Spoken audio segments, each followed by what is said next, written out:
الحمد لله الأكرم الذي خلق الإنسان وكرمه وعلمه من البيان ما لم يعلم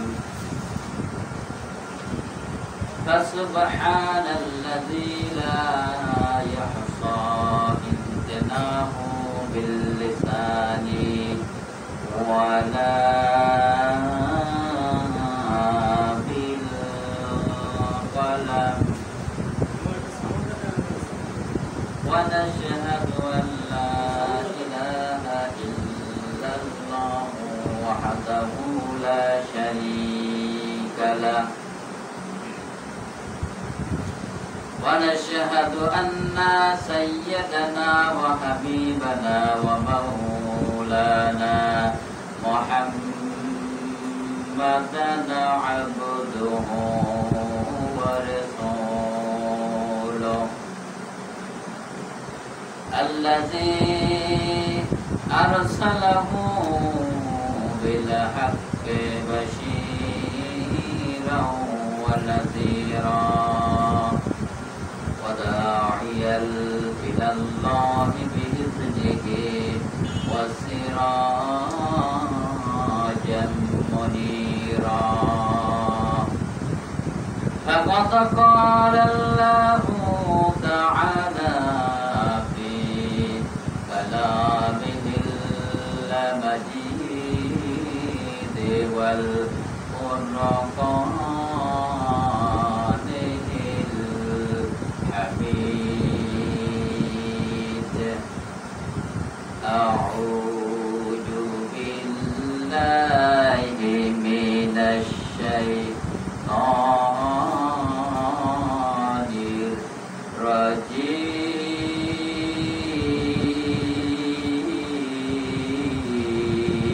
الرجيم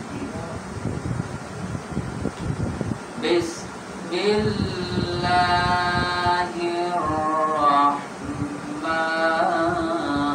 الرحمن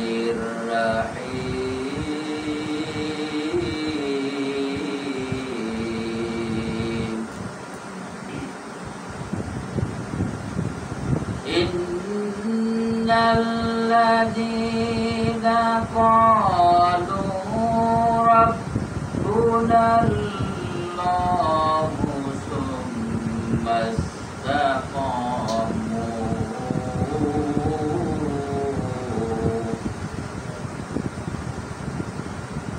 ثم استقاموا تتنزل عليهم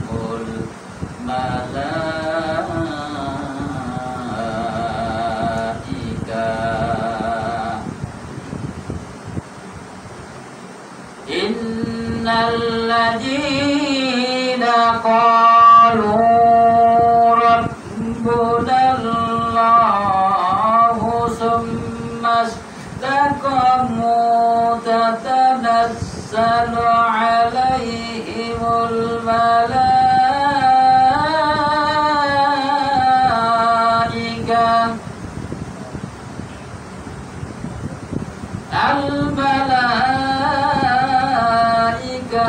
ولا تخافوا ولا تحزنوا وأبشروا بالجنة التي كنتم توعدون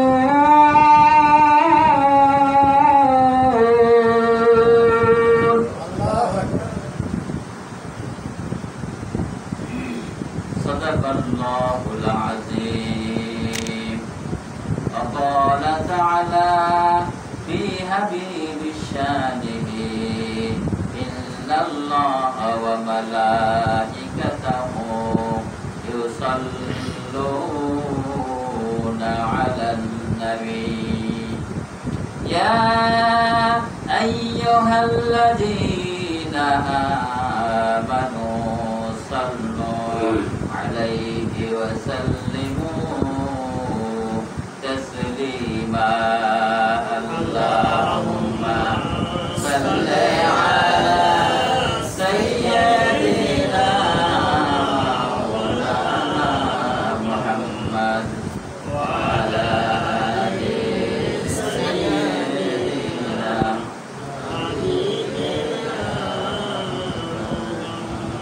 আল্লাহ তাআলার কাছে শুকরিয়া আদায় করি যে মহান রব্বুল আলামিন তিনি অত্যন্ত দয়া করে মায়া করে আপনাকে আমাকে পবিত্র জীবন নামাজ আদায়ের জন্য তার ঘরে আসার মতন সুযোগ সৌভাগ্য যে আল্লাহ তাআলা দান করলেন, সেই মহান মাহবুবের দরবারে আমরা শুকরিয়া আদায় করি প্রাণ খুলে মহাব্বতের সাথে ভক্তি সহকারে বলি আলহামদুলিল্লাহ। আর মহাব্বত দিয়ে বলি আলহামদুলিল্লাহ।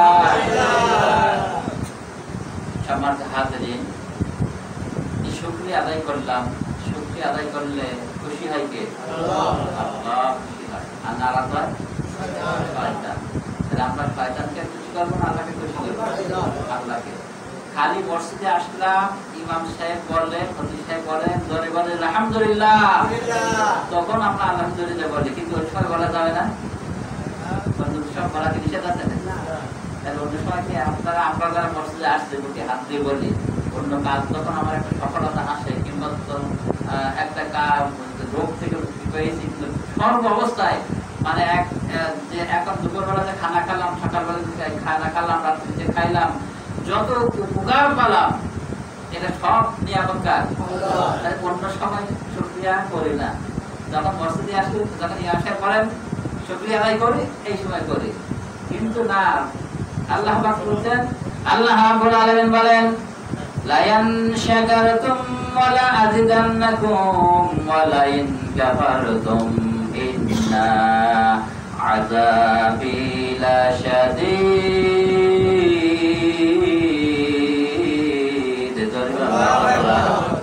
আল্লাহ রাব্বুল আলামিন বলেন, আমি যে নিয়ামত দিয়েছি বান্দার, এই বান্দা নাজ নিয়ামত পেয়ে শুকরিয়া আদায় করলো, আমি আল্লাহ রাব্বুল আলামিন তার নাজ নিয়ামত আরো বৃদ্ধি করে দেই। সুবহানাল্লাহ। আর পক্ষান্তরে কোন ব্যক্তি আমার নাজ নিয়ামত পাওয়ার পরেও যে শুকরিয়া আদায় করে না, মনে করেন আপনার পা থেকে মাথা পর্যন্ত, আপনার পা থেকে মাথা পর্যন্ত যে শরীরের অঙ্গ প্রত্যঙ্গগুলো রয়েছে, এগুলো আল্লাহর নিয়ামত কিনা বলেন? এর জন্য আমরা কোনদিন শুকরিয়া আদায় করেছি না? 2 রাকাত নামাজ আদায় করেছি? যদি না করে থাকি, এই আয়াতের ভিতরে অত্যন্ত সতর্কমূলক আল্লাহ বানা দিয়েছেন। প্রথমে বললেন, যারা আমার নিয়ামতের শুকরিয়া আদায় করবে, আমি তার নিয়ামতকে বাড়িয়ে দেব। আর যদি কোনো ব্যক্তি শুকরিয়া না আদায় করে, তাহলে কি হবে? ফাইন্না আযাবি লাশাদীদ। আল্লাহ রাব্বুল আলামিন বললেন, যদি কোনো ব্যক্তি নিয়ামতের শুকরিয়া আদায় করলো না, তার জন্য কঠিন আযাবদায়ক শাস্তি রয়েছে। তাহলে আয়াতের ভিতরে দুটো অপশন, নিয়ামতের শুকরিয়া আদায় করবা, তুমি ফল পাবা।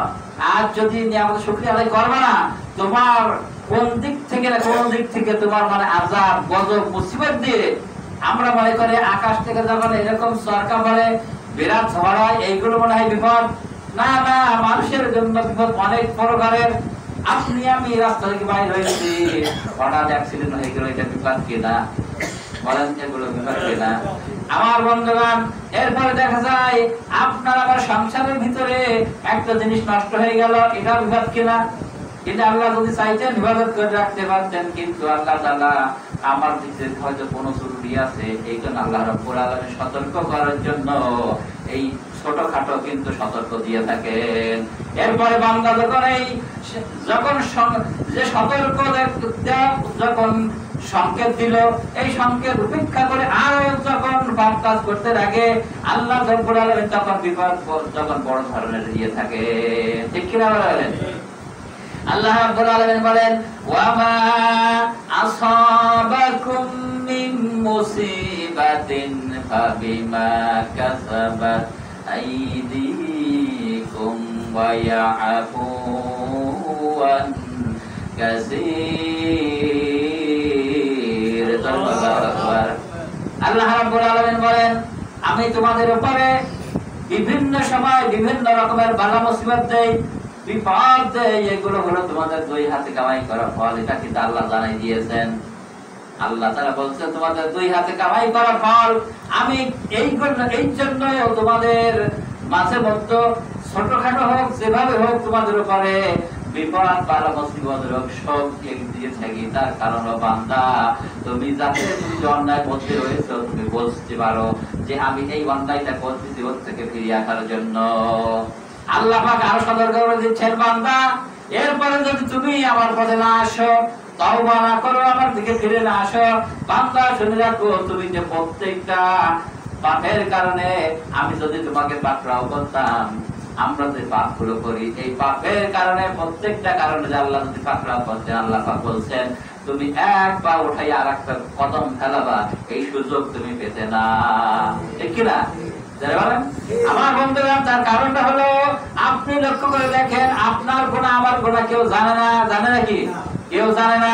আজকে সকালবেলা যখন ঘুম থেকে উঠেছি, ঘুম থেকে ওঠার পর থেকে এইরকম যদি আপনার আমার বাজেটে লেখা থাকতো যে তুমি একটা করে গুনাহ করবা, তার শাস্তি যখন তখন পাবা, এইরকম যদি কোন নিয়ম করে দিত আল্লাহ তাআলা, যে অবস্থায় যেই সময় তুমি যে একটা অপরাধ করবা সেই সময় শাস্তি পাবা, তাহলে লক্ষ্য করে দেখেন আপনি আর আমি, আমার মনের খবর আপনি জানবেন না, আপনার মনের খবর আমি জানবো না, কিন্তু আল্লাহ পাক বলতেছেন তবু বান্দা তোমার বিবেক দ্বারা চিন্তা করো, তুমি সকাল থেকে সন্ধ্যা পর্যন্ত যে পাপগুলো করো, আমি আল্লাহ যদি দয়াবান মেহেরবান না হতাম, প্রত্যেকটা কারণে যদি আমি আযাব দিতাম, তুমি এই সন্ধ্যা পর্যন্ত আসতে পারতে না, তার আগেই তুমি গায়েব হয়ে যেতে।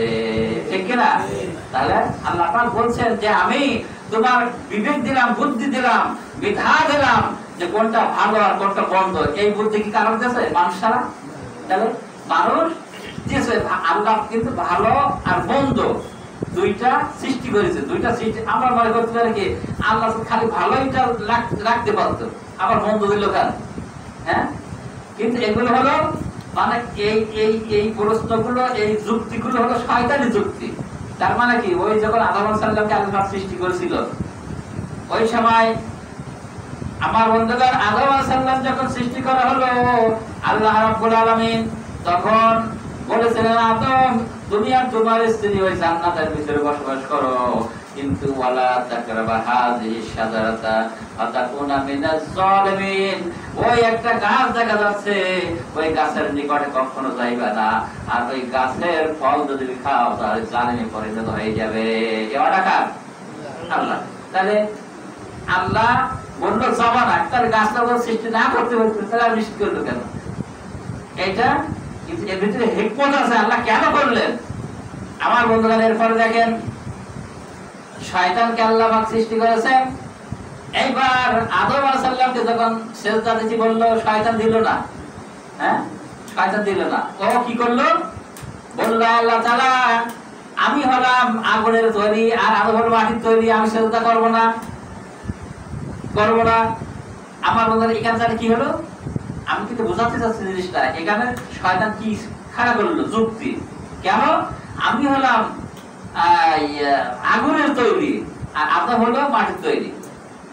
তাইলে এখানে যখন এই যুক্তি খাড়া করলো, আমার বন্ধুরা যুক্তি খাড়া করার প্রসঙ্গে আল্লাহ তাআলা বললেন যে তুই মরদুদ হয়ে গেলে তুই এখান থেকে বেরিয়ে যা। আমি অনেক কথা আমি সেটা যাচ্ছি না, বোঝানোর জন্য বলতেছি, কিন্তু আমার বন্ধুরা অনেক জায়গায় অনেক কিসসা কাহিনী হয়, অনেক জমা হয়, মাহফিল হয়, কিন্তু কোরআনের তাফসীর যদি সঠিকভাবে হয় তো কিসসা বলার সময় হয় না, কিন্তু কিসসাগুলো রয়েছে এগুলো দরকার আছে, মানে যেহেতু কোরআনের ভিতরে যেগুলো রয়েছে মুসা আলাইহিস সালাম, ইব্রাহিম আলাইহিস সালাম, এরকম ধরনের যেগুলো রয়েছে, যে কাহিনীগুলো যেগুলো কোরআনে, এগুলো আমাদের শিক্ষা নিতে তার থেকে।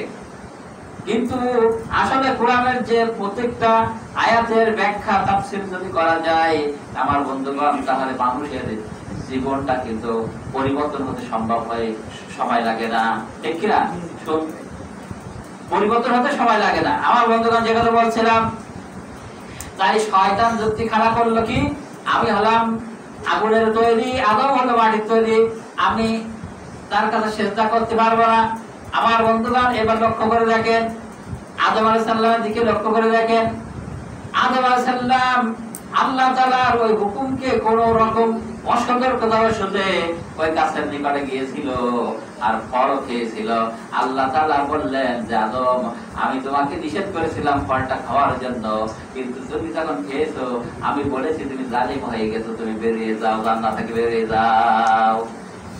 আমার বন্ধুগণ এখানে যখন বের হয়ে গেলাম, আমি এটা কিন্তু বোঝানোর জন্য বলি, এই যে এটা কিন্তু যে শয়তান যে যুক্তি দেয়, আর মানুষ যারা প্রকৃত মানুষ তারা কিন্তু যুক্তি দেয় না।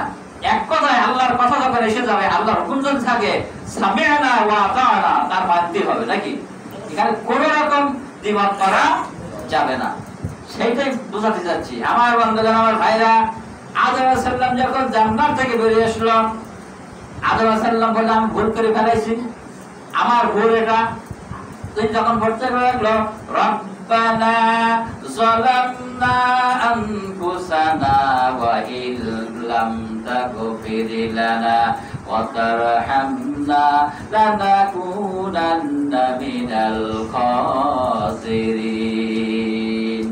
আদম সালাম বলেছিল না যে আল্লাহ আমি ভুল হয়ে গেছে, যে আমি নফসের উপর জুলুম করেছি, আপনি আমাকে ক্ষমা করে দিয়ে দেন। তাহলে এইখানে আমি বলতে চাচ্ছি এই জিনিসটা শয়তান যেটা বললো যে যুক্তি দিয়ে যে আমি হলাম অমুক, আমি হলাম তমুক, আর আদম হলো এই, আমাকে কেন তার কাছে সারেন্ডার করা লাগবে? তাহলে আদম আলাইহিস সালামকে সৃষ্টি করেছেন আল্লাহ তাআলা। এইবার আদম আলাইহিস সালাম তো বলতে পারতো যে আল্লাহ আমি ফল খেয়ে ফেলাইছি, আপনি কেন গাছটা লাগালেন? বলতে পারতো না আদম? পারতো কিনা? তাহলে এখান থেকে কিন্তু আমি এই শিক্ষাটা নেওয়ার জন্য আমি এই কথাটা নিয়ে আসলাম যে প্রকৃত মুমিন যে প্রকৃত যে আল্লাহর পরে ঈমান এনেছে, সে কখনো অন্য কোন কারো কাছে মানে অন্য কথায় মত দেবে না, কান দেবে না, ঠিক কিনা?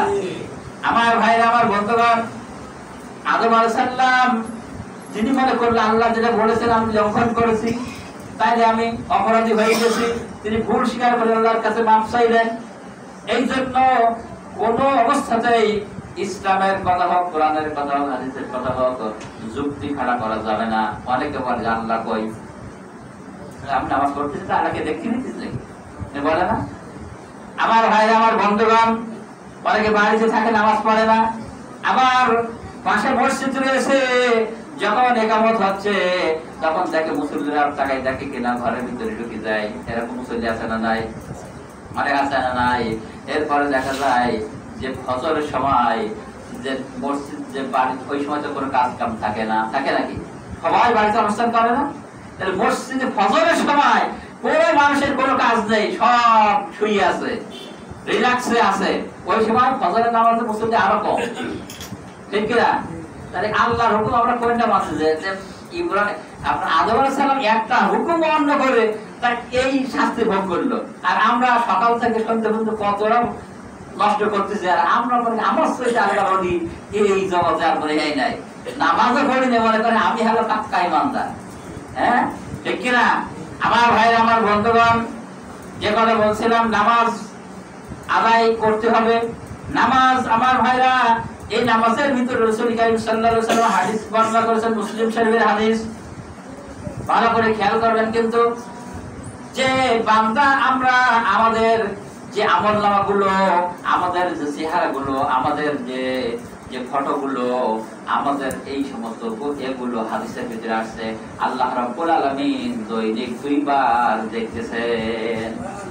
এমনি সবসময় দেখায় কিন্তু 2 বার হাদিসের ভিতরে বলছে স্পেশাল ভাবে খোঁজ খবর নেন বান্দারা কি করতেছে, সেটা কিভাবে? আমার ভাইরা, এই হাদিস আমাদের মুখস্থ আছে, মুসলিম শরীফের হাদিসে দেখবেন যখন রাসূল কারীম সাল্লাল্লাহু আলাইহি ওয়াসাল্লাম বলছেন মানুষ যখন আসর নামাজে 2 বার, আসরে আর ফরজ নামাজের সময় একদল ফেরেশতা আসে বা জমিনে অবতরণ করে, মানুষের কাছে আসে, আর একদল ফেরেশতা চলে যায়। একদল ফেরেশতা আসরে আসে, আবার আমার কাছে মনে করেন যে ফেরেশতা একদল আছে, এরা চলে যাচ্ছে আসরের সময়, আবার আসরের সময় এক বাহিনী আসতেছে, এইবার ফজরের সময় এক বাহিনী আসতেছে, আবার এই যে বাহিনী আসছে এরা চলে যাচ্ছে। আমার বন্ধুগণ, এই হাদিসের ভিতরে বলা হচ্ছে এই ফেরেশতারা যখন আল্লাহ তাআলার দরবারে চলে যায়, যাওয়ার পরে ফেরেশতাদের কাছে জিজ্ঞেস করেন, ও ফেরেশতারা, তোমাদেরকে পাঠানো হয়েছিল আমার বান্দাদের জন্য, বান্দা তোমরা জমিনে অবতরণ করেছিলে, কিন্তু আমার বান্দাদেরকে এখন কি অবস্থা রেখে এসেছো বলো? আল্লাহ জানেন, এই হাদিসে বলছেন যে আল্লাহু আলাম, আল্লাহ জানেন। তারপরে ফেরেশতাদের কাছে শুনতেছেন যে ফেরেশতা যে আমার এই বান্দা গুলো যে আমি সৃষ্টি করছি, যে আমি তো তোমাদের পাঠালাম পাহারা মানে যাওয়ার জন্য, আমার বান্দাদের তোমরা কি অবস্থা দেখে আসলে? যদি আপনার আম্মা পাঠাই যায় নানার বাড়ি, যা দাওয়াত খেয়ে কিংবা একটু দেখে একটা নানি কি এরকম যদি বলে, আসার পরে জিজ্ঞেস করে না গেলে তা কি দেখে আসলে কি, মানে তার বাড়ি সমস্ত হালকিকাত খবর দেয় না, নেয় না? নেয়। আল্লাহ তাআলা জানেন, জানার পরেও জিজ্ঞেস করছেন ফেরেশতারা, এই আমার বান্দাদেরকে তুমি কি অবস্থা, তোমরা কি অবস্থায় রেখে আসছো?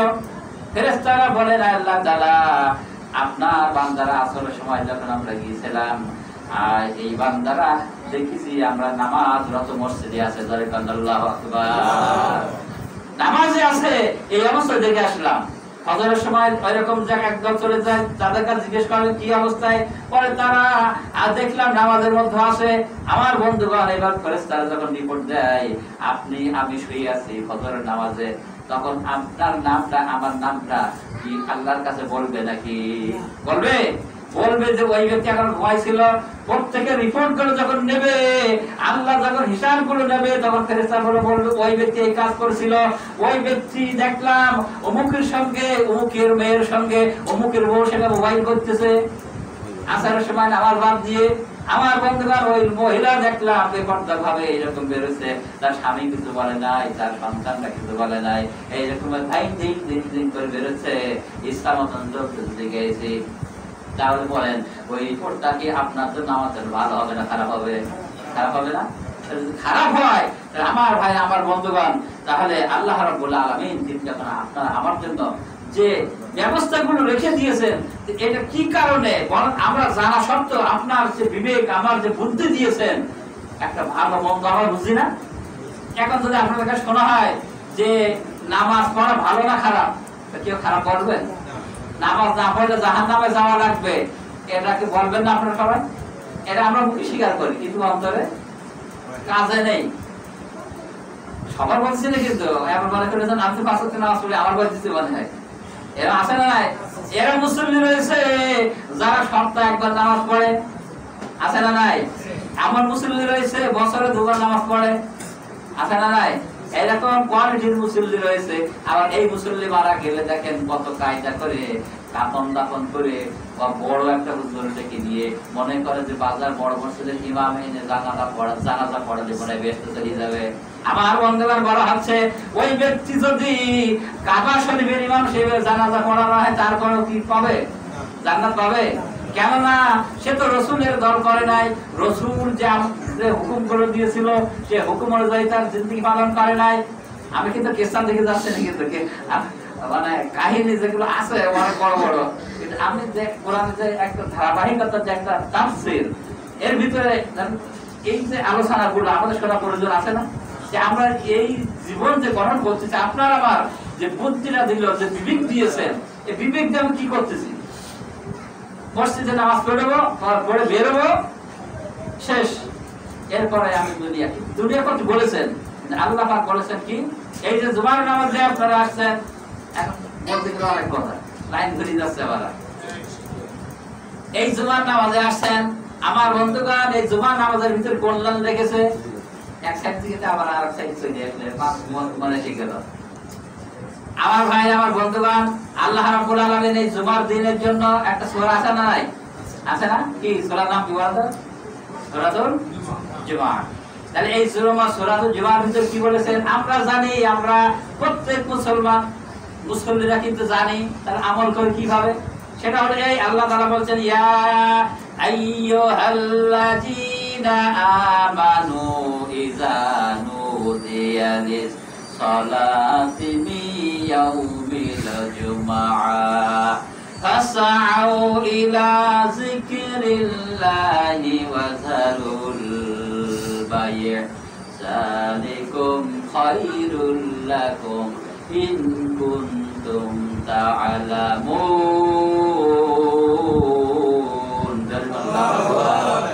আল্লাহ তাআলা এখানে কি বললেন? ওই ইমানদারগণ, কাদের দেখি বলছেন? ইমানদারদের। যদি ইমানদার হও তাহলে জুমায় এসো, আর যদি ইমানদার না চান তোমার জন্য এই সমস্ত কিছু না, তাহলে আমরা ইমানদার হতে চাই কিনা?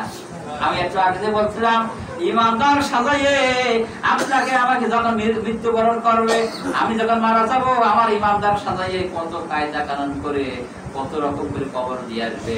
দিয়ে আসার সময় আপনাদের ইমাম সাহেবরাই কথা বলে কিনা যে বিসমিল্লাহ ওয়া আলা মিল্লাতি রাসূলিল্লাহ বলে কিনা? বলে না? এরকম বলে কেন?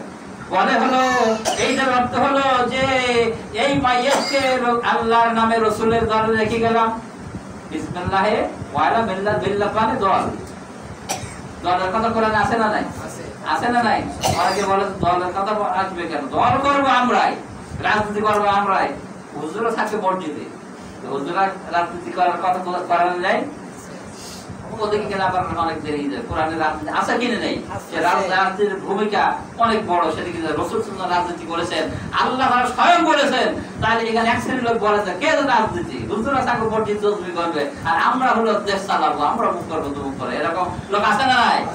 আমার বন্ধুগণ, যে কথা আমি যাচ্ছিলাম, এখন জানাজার পরে যখন হুজুর আপনার ইমাম সাহেব বললেন যে বিসমিল্লাহ ওয়া আলা মিল্লাতি রাসূলিল্লাহ, আল্লাহর নামে রাসূলের দলে বাইয়াতকে রেখে গেলাম। আপনি দল করেছেন যারা নামাজ পড়ে নাই, ইসলামের বিপক্ষে, কোরআনের বিপক্ষে। আমার রাসূলের যে আদর্শ ছিল সেই আদর্শের দল মনে করেন নাই। আর আপনাকে আমাকে আমি যে দল করেছি ইসলামের বিপক্ষে, এইবার আমি মারা যাওয়ার পরে রাসূলের দলে রেখে আসলেন। আল্লাহ রাসূলের কি মাথা খারাপ হয়ে গেছে? আমার মতো লাশ কে নেবে? হ্যাঁ বলেন, আপনারা মুসলিম আছেন, বলেন কি আল্লাহ রাসূল কি নেবে? এই তো বিবেক আমাদের আছে। তারপরে অন্যায়টা করে কিভাবে? যখন ভোট আসে, তখন দেখা যায় যে ইসলামের বিপক্ষে ভোট দেয়। হ্যাঁ, যারা ইসলাম চায়, কোরআন চায়, কোরআন আইন প্রতিষ্ঠিত করতে চায়, তাদের ভোট দিতে চাই না। এও আবার হবে কি, হুজুর আইছে জুম্মার ভিতরে ভোটের কেন বলবে? জুম্মার নামাজ পড়েছে, কোরআন হাদিসের কথা বলবে, জোয়া করে দিয়ে মদত করে দিয়ে বাড়ি যাবো। হ্যাঁ, তার কারণ হচ্ছে এটা, আমি এই জন্য আপনাদের সতর্কমূলক বলার কারণ এইটা যে আপনি যখন ভোটটা দেবেন একজনকে, একটা আমার মনে করেন এখানে এখন বসাইছেন, আমি যদি এখানে আপনারা যদি না বসতেন, না বসতাম না, ঠিক কিনা?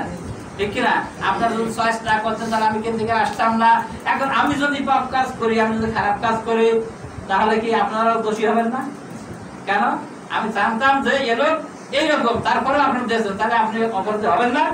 তাহলে খবর ভোট দিলেন যখন আমি একজন লোককে সংসদে বানালাম, চেয়ারম্যানে পাঠালাম, মেম্বার বানালাম, ওই মেম্বার চেয়ারম্যান যদি অপরাধ করে, সাদকায়ে জারিয়া এ বন্ধ হবে না, আপনার কাঁধে আমার কাঁধে আসতে থাকবে।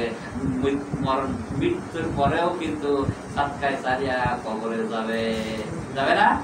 এও জানি, সব জানি। তারপরেও রাত্রি যখন চেয়ারম্যান সাহেব এসে 500 টাকার নোট বাসের গলায় যায়, ভাই কালকে কিন্তু 500 টাকা দেখছি স্যার করতে যায়, এরকম আছে না নাই? বাস্তব যেগুলো আছে, আমরা ময়দানে দেখেছি যেগুলো, সেগুলো বলতেছি। যত ইমানদার হাজত না করে 500 টাকার নোট যখন বাসে চলে যায়, ইমানদারটা তখন আসমানে উঠে যায়। আমার বন্ধুগণ, সমাজে গেলে একটু বলে দিয়ে আমার বন্ধুগণ, যে কথা বলছিলাম, কথা অনেক ছিল। আমার ভাইরা, এই জুমার দিন, এই জুমার আল্লাহ তাআলা বললেন, আমি যে কথা বলছিলাম যে আল্লাহ তাআলা কিন্তু খালি ইবাদত করার জন্য বলেন নাই।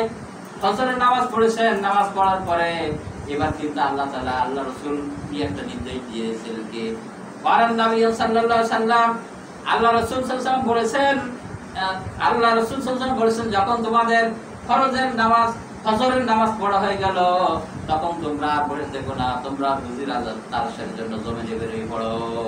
তাহলে যদি রুজি রাজার তালাশ করতে যাও, আমি আল্লাহ রাব্বুল আলামিন ওই রুজিতে বরকত দিয়ে দেব।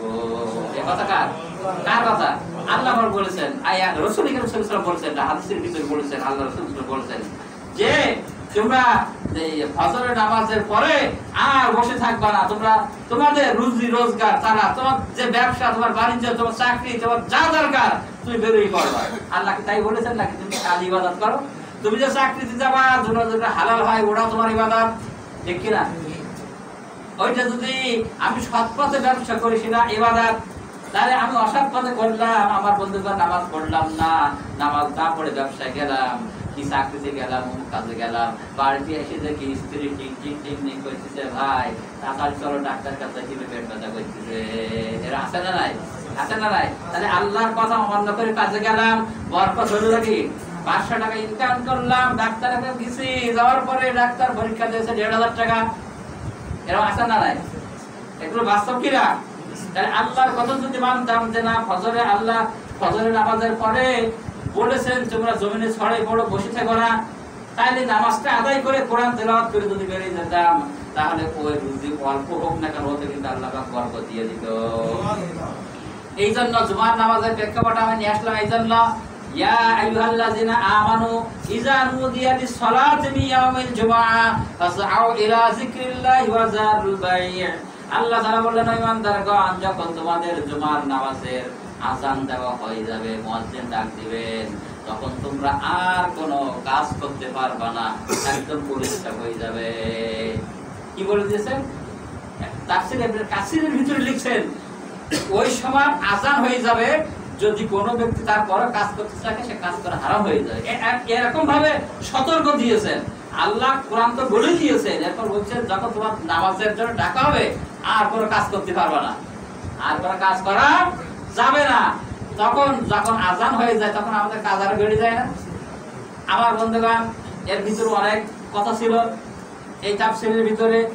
আমার ভাইরা, আমার বন্ধুগণ, এরপরে আল্লাহ রাব্বুল আলামিন বলছেন, যখন তোমরা নামাজে আসবে, এই নামাজে আসার পরে দেখেন তাফসীরে ইবনে কাসিরের ভিতরে লিখছেন, যখন আযান হয়ে যাবে, মসজিদের ভিতরে যখন আসবে, মসজিদের গেটের কাছে কিন্তু ফেরেশতারা দাঁড়িয়ে থাকে। ফেরেশতারা দাঁড়িয়ে থাকে। ওই ফেরেশতারা যখন কোনো একজন মুসল্লি প্রথম প্রবেশ করে, তার নাম লেখে আব্দুর রহমান, দ্বিতীয় আব্দুল খলিল, আব্দুল জলিল, আব্দুল মালিক, এইভাবে নাম লিখতে থাকে। আমার বন্ধুগণ, নাম লিখতে লিখতে ফেরেশতার কাছে খাতা কলম থাকে, লিখতে থাকে, লিখতে লিখতে লিখতে লিখতে লিখতে তারা প্রবেশ করলে সবার নাম লিখতে থাকে। ইমাম সাহেব যখন খুতবা দেওয়ার জন্য মেম্বারের পরে উঠে যায়, তখন তাদের কলম খাতা গুটিয়ে এই খুতবা শোনার জন্য ফেরেশতারা আমাদের সঙ্গে বসে যায়। সুবহানাল্লাহ। এই কথা কি আজগবি কথা? কি মিথ্যা কথা? তাহলে এই কথাটা আমরা জানি, জানার পরে নামাজ এখন আরম্ভ হবে। এখন বুঝতে যাই, তাহলে নামটা কোন জায়গায় দেবেন? আল্লাহর কাছে যাবে? বলেন, আল্লাহর জন্য এত কষ্ট করলাম, তাহলে নামটা তো আল্লাহর দরবারে গেলেও তো অন্তত আমার একটা সৌভাগ্য হতো যে না, ফেরেশতার খাতায় আমার নামটা উঠেছে।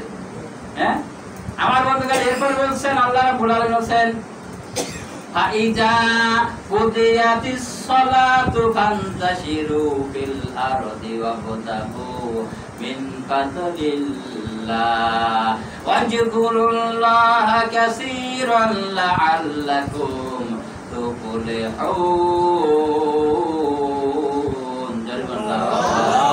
আল্লাহ রাব্বুল আলামিন বললেন, যখন তোমাদের জুমার নামাজ পড়া হয়ে যাবে, নামাজ আদায় করা হয়ে যাবে, তখন তোমরা জমিনে ছড়াই পড়বে, তোমাদের রোজগার তালাশের জন্য তোমরা যার কাজে সেই বেরোই পড়বে। আর ওই সময় যে তোমরা বেরোবে, ওই রুজুদকে ফাদলিল্লাহ বলা হয়েছে। আপনারা যারা কোরআন পড়তে পারবেন, ওই আয়াতের ভিতরে ব্যাখ্যার ভিতরে আপনারা জেনে রাখবেন, আযকুরুল্লাহ কাসীরান লাআল্লাকুম তুফলিহুন, ওই কাজের ভিতরে আল্লাহ তাআলা বরকত দিয়ে দিবেন। ফজল মানে কি? ফাদলিল্লাহ মানে কি? আল্লাহ বরকত দিবেন। এইটাই তো বললেন, ওয়াদা করেছেন নাকি? তাহলে নামাজ পড়লাম না, এরপর আল্লাহর ফজল ফজলাম, কত বরকত হবে কিনা? তাহলে আপনার উপরে আমার উপরে আযাব গজব তো আসবেই। আমি 500 টাকা 1000 টাকা ইনকাম করব, অফিসে বসে কলমের আগায় খোসা দিয়ে লোকের কাছে অবৈধ ভাবে 2000, 5000, 10,000 টাকা ইনকাম করে নিয়ে আসলাম। ওই ব্যক্তি দেখেন ওর টাকা আরো দরকার হয়, কেননা তার স্ত্রী অসুস্থ, ছেলে অসুস্থ, ওর ডায়াবেটিসেই বসে রয়েছে। এরকম আছে না নাই? দরকার আছে না নাই? আমার বন্ধুগণ, এই জন্য বলছিলাম, জুমার দিনের ফজিলত, আজকের জুমায় যারা আসছেন, আকুল আবেদন যে আমি বললাম দুটো কথা এখান থেকে নেবেন। একটা হলো কোন যুক্তিতে যাবে না, একটা ছিল সেই আয়াতে বুঝতে পারি নাই। আমি তো প্রথম তিলাওয়াত করেছি, আয়াতটা সেই দেওয়া হয় নাই। আমার বন্ধুগণ, যখন একটা হলো কোন যুক্তিতে যাওয়া যাবে না, তার কারণ হলো মুসলমান একমাত্র কার জন্য? আল্লাহর জন্য। আল্লাহ যেটা অর্ডার করেছেন সেটা মানতে হবে। এখানে অন্য কেউ যুক্তি দিলেও খাটানো যাবে না। যাবে নাকি? যাবে না। 2 নম্বরে হলো যে জুমার দিনের ফজিলত, আমরা জুমার দিনে আসলাম, জুমার দিনে যেন ফেরেশতারা গেটের কাছে দাঁড়িয়ে থাকে। আপনারা বলেন ফেরেশতার খাতায় কার কার নাম ওঠাতে চান না? হাত তোলেন দেখি। সবাই যদি চায় তাহলে নামটা কিভাবে উঠবে বলেন? আপনি সকাল করে যদি না আসেন জুমার দিনে যেহেতু বলেছে। আরেকটা কথা বলি যে ফেরেশতারা এই যে আমাদের সঙ্গে বসে যায়, যে বলা হলো তাফসীরের কাছের ভিতরে বসে কেন? খুতবা শোনার জন্য। তাহলে খুতবা শোনার জন্য আমার বন্ধুগণ, অন্য নামাজের সময় যোহর নামাজ পড়ি কয় রাকাত? 4 রাকাত। জুমার না ফরজ নামাজ কয় রাকাত? 2 রাকাত। তাহলে 2 রাকাত কমাই দিছে কেন? এক খুতবা শোনার জন্য। তাহলে আপনি সময় দিয়েছে 2 রাকাত কমাই দিয়েছে খুতবা শুনতে যায়। তাহলে আপনি বাড়িতে এসেছেন নামাজ হওয়ার আগে, তাই নামাজ আরম্ভ হওয়ার আগে আসতেছেন। আল্লাহ আপনাকে যা বলছে যত কমাই নিয়ে এসেছে আপনিও পিছাই আসতেছেন, ঠিক কি না? হ্যাঁ, তত এর আসছে। তাহলে আপনার আমার বন্ধুগণ, বলা হচ্ছে আল্লাহ রাসূল বলেছেন যদি কোনো ব্যক্তি জুমার দিনে জুমার নামাজ আদায়ের জন্য ঘরে প্রথম যে ব্যক্তি আসবে একটা উট কুরবানি করলে ওই সব তার আমলনামায় দেওয়া হয়। আগে যে আসবে তাহলে একটা উট আপনার আমার কেনার ক্ষমতা আছে? তাইলে তার সব কি আপনার ছেড়ে দেবেন? হ্যাঁ, এবার জুমা থেকে একটা নিয়ত করা যাবে যে আমরা আযান হবে সাথে সাথে, যেখানে বলছেন আযান হওয়ার পরে আর কোনো কাজ করা যাবে না, হারাম হয়ে যাবে। নামাজের পর আপনি কবেন সেটা তাতে ফজিলত হবে। এটা কার কথা? আল্লাহর কথা। এই কথাটা বিশ্বাস করে, এই কথাটা আল্লাহর কথা বিশ্বাস করে আমরা জুমায় অন্তত জুমার দিনে আগে ভাগে আসবো। এসে নামাজের পরে আপনি যা ইচ্ছা তাই করেন। আপনার হলো যা ইচ্ছা তাই বলে আমার কাছে আমার বইলাকে এক বইলাকে কাছে মোবাইল করেন না, কিন্তু যা ইচ্ছা তাই না, এরকম না। আল্লাহর কাজ করতে হবে। আমার বন্ধুগণ, এই জন্য বলছিলাম যেরকম শয়তান যুক্তি দেখাইছে, আদম আলাইহিস সালাম যুক্তি দেখায় নাই। আদম আলাইহিস সালাম কিন্তু বলতে পারতো আল্লাহ তাআলা গাছ কেন দিলেন, দিয়ে আমার কেন বিপদে ফেললেন, এটা বলতে পারতো, কিন্তু না। আদম আলাইহিস সালামের শিক্ষা হলো যে আদম আলাইহিস সালাম যে আমি যখন ভুল করেছি, আল্লাহর হুকুম অমান্য করলাম, তাহলে আমি এটা অপরাধী, আমি অপরাধী। কেন কোনো যুক্তি খাড়া করা যাবে না, কিন্তু শয়তান নতুন যুক্তি খাড়া করা যাবে না। তাই আসুন আজকে পবিত্র জুমা থেকে কমিটির কথা আছে, ওটা আমার ভাইরা বললো যে কমিটি আলোচনা রয়েছে, 4-5 মিনিট বাড়া যাবে। ওনাদের কিছু কমিটি নিয়ে আলোচনা রয়েছে, ওনার কথা বলবেন। আসেন, আগে আসেন। আমার বন্ধুগণ, যে কথা বললাম আজকে জুমা থেকে আরেকটা কথা বললাম, যেটা হলো প্রত্যেক বাহিনী ফেরেশতারা কোন সময় আসে বলেন? কোন সময়? সবাই আওয়াজে বলেন আসরের সময়, ফজরের সময়। তো ওই সময় যদি আমি ফজরের সময় নামাজে না থাকি, তাহলে আল্লাহর কাছে যখন রিপোর্ট দেবে, যদি আমি ঘুমাই থাকি, কেউ অন্যায় কাজ করি, খারাপ কাজ করি, ঈশার সময়, আসরের সময় যখন দেখা যায় এই সময়টা আরো খারাপ কাজের সময়, অনেক লোক দেখে কত রকম কি বলতে, তারপরে অন্যরকম মানে বিভিন্ন ধরনের এই সমস্ত বলতে চাচ্ছি না। মানে এক বর্তমান প্রেক্ষাপটে যা হয়েছে, আর যুবকদের কাছে তো মোবাইল আছে, মোবাইলের মাধ্যমে মোটামুটি ইনশাআল্লাহ সব 100 হয়ে যায়। মানে জান্নাতে যাওয়ার জন্য একটাই মানে খুব দরজা খোলা, বড় বড় মোবাইল, নাকি? জান্নাত যাওয়ার জন্য এটা বুঝো কি?